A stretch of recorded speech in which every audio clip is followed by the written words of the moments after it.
Hello YouTube. I would like to begin this video with a quote. This is from Nietzsche's The Gay Science, the Cambridge Texts in the History of Philosophy translation, edited by Bernard Williams. A Jew, in keeping with the characteristic occupations and the past of his people, is not at all used to being believed. Consider Jewish scholars in this light. They all have a high regard for logic, that is, for compelling agreement by force of reasons. They know that with logic, they are bound to win even when faced with class and race prejudices, where people do not willingly believe them. For nothing is more democratic than logic. It knows no regard for persons, and takes even the crooked nose for straight. Incidentally, Europe owes the Jews no small thanks for making its people more logical, for cleanlier intellectual habits, none more so than the Germans, as a lamentably déraisonnable, unreasonable race that even today first needs to be given a good mental drubbing. Wherever Jews have gained influence, they have taught people to make finer distinctions, draw more rigorous conclusions, and to write more clearly and cleanly. Their task was always to make a people listen to raison. Okay, so in this video, I wanted to talk about my thoughts regarding Judaism and Jewish culture. And I've been spurred on. I got a book recently from Amazon titled Genius and Anxiety, How Jews Changed the World, 1847 to 1947 by Norman Lebrecht. And I just started reading it, so I can't give you like a full-on book review or anything. But basically, the whole point of this book, so far at least, has been to uncover why the Jews have been in a placed in such a way as to be very successful in the sciences, in the humanities, in the arts.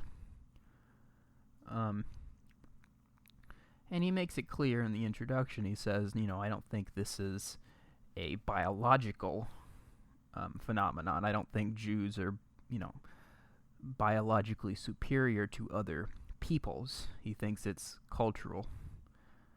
And I agree with him.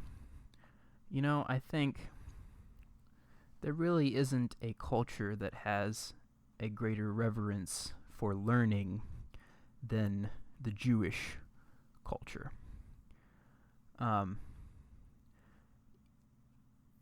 It's the dialectic, you could say, is almost built into the religion itself. I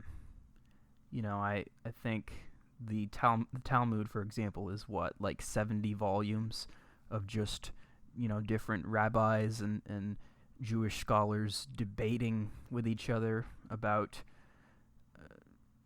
everything, basically, about the Torah, about the nature of God, about the nature of mankind and relationships, and just anything you can think of. Science, philosophy. And this is an anecdotal example, but I visited a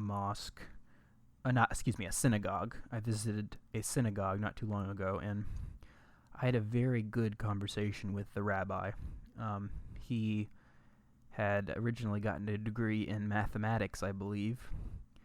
And, in this room that we were having the conversation in, it was surrounded by books. So, again, it's not... you don't want to put a group of people on a pedestal. The Jews are human like the rest of us. But I think it's hard to deny that the Jews have contributed a great deal to world civilization. You know, the list of well-known Jews, well-known influential Jews, really goes on and on. Sarah Bernhardt, the French actress, Franz Kafka, the writer, Karl Marx, the revolutionary, Sigmund Freud, the psychologist, Rosalind Franklin, the geneticist, Albert Einstein, the physicist.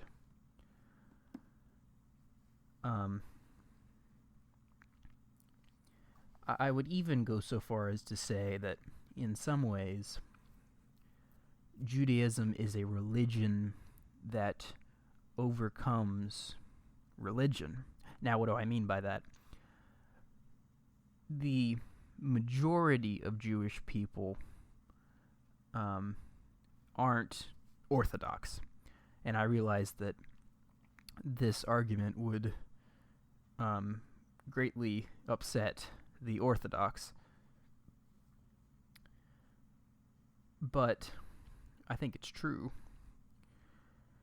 Most Jews aren't Orthodox Jews, but they still retain a certain level of Jewishness. They still celebrate certain holidays. They still teach their children the heritage.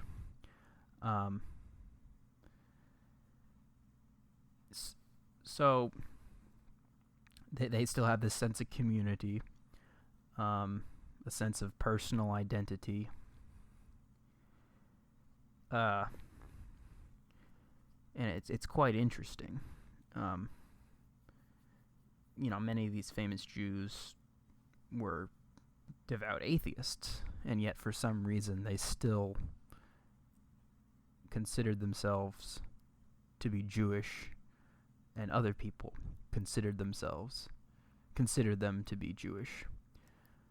Now you don't want to take that too far. I mean, part of that probably is the fact that throughout history there has been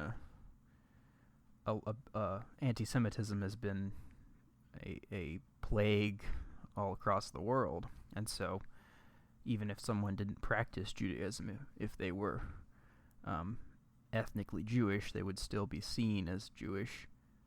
So in other words, there could be a negative reason for that continued sense of identity. But I still think my point stands. The majority of Jews retain a positive feeling of Jewishness, even if they don't follow the law exactly. And really, that's the best you can expect from religion. Now, I should say I'm an agnostic atheist, so that's my bias. But you know, the Jews seem to manage to maintain the good aspects of religion, or the constructive aspects of religion, while not demanding that people believe all the dogma associated with the sacred texts. Most Jews don't read the Torah literally. And I can really admire that. You know, I forget, it was some physicist, I don't remember his name, but he said that Judaism, and I think he even included Hinduism, he said Judaism and Hinduism are more religions of acts, and Christianity and Islam are religions of belief. So in other words, in this physicist's mind, Christianity and Islam, in those religions, it's more important that you believe X, Y, or Z, whereas in Hinduism and Judaism, it's more important that you do X, Y, or Z.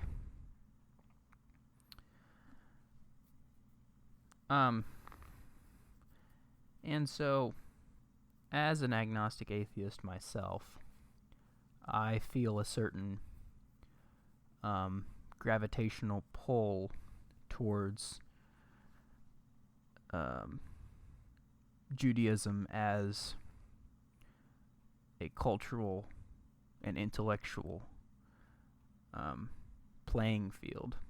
You know, there's something about it that's very fascinating to me. There's something that I can admire about it and get behind.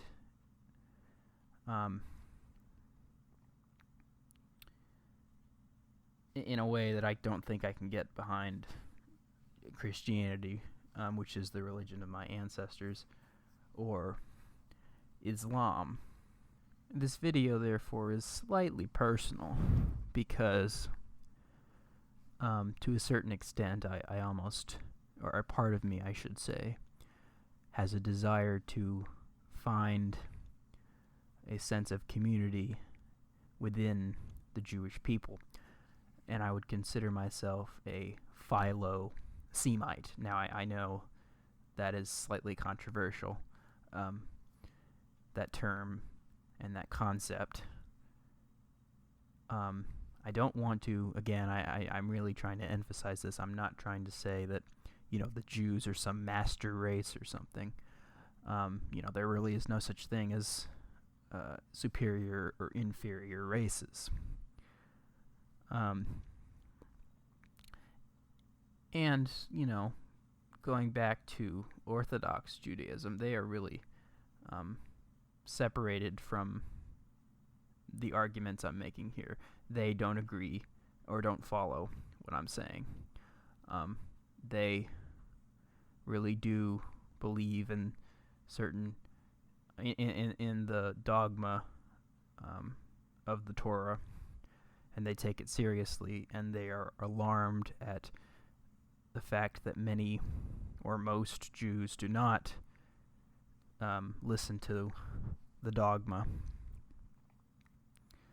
And of course, that's the thing about all religious traditions. You can't really, they're very elusive, they're very hard to define.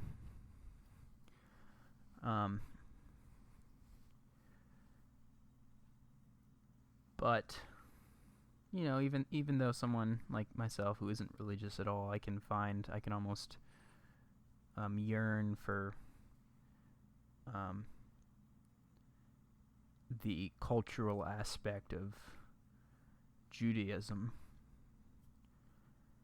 And I'm gonna really look into it, I suppose. I've talked to a conservative rabbi, so I hope maybe even to talk to an Orthodox rabbi and a Reform rabbi and just kind of explore these ideas. I'm not gonna rush into anything and say like, oh, I'm gonna convert tomorrow. I mean, of course, that's not the Jews aren't they don't seek converts, so obviously that wouldn't be even possible. But I'm not gonna make any rash decisions, and I'm not even sure that I should ever convert, quote unquote. That might not be genuine, that might not be honest. But it's something that I've been thinking about, and I got this book today, so I've been thinking about it a bit more. And I just kind of wanted to get this out there. So, thank you for listening. Like, share, subscribe, all that jazz. And I'll see you in the next video. Take care.